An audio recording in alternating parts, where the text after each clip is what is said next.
Mahalo as we look at OKO Knife Counter number 14. Unlike 13, this is going to be a right-handed knife, right leg forward, overhead, stabby, stabby.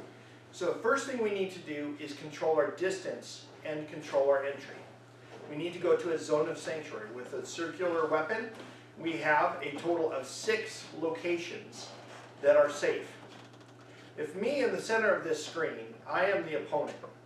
You have your 4 diagonal corners. If we were to overlay a circle around me, that is the range of the weapon. If we get out of the range of the weapon by going to the corners of the circle, those are zones of sanctuary. But there's 2 more.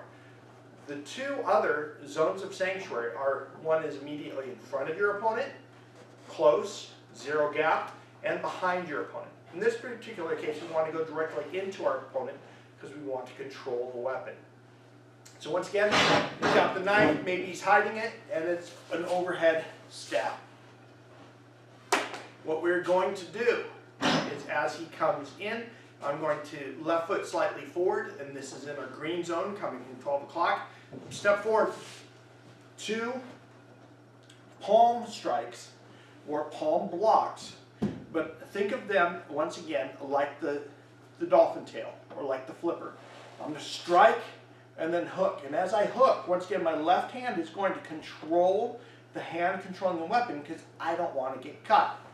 I'm going to borrow balance, borrow force, and knee my opponent. I can then use an in-place stance change as I contour down his arm to the crook of his elbow. Right foot meets left, and my left foot is going to then step out towards 3 o'clock and rotate to bring him down. Let me take this from a different angle for you.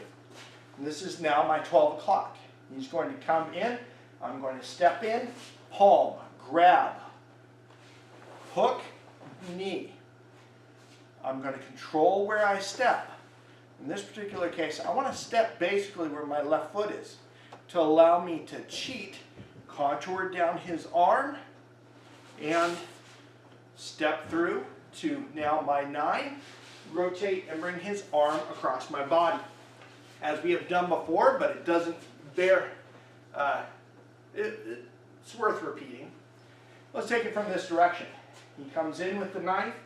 I'm going to come in, tap, grab the knife, strike the shoulder, hook, borrow balance, borrow force with the knee. I'm going to contour down towards his elbow.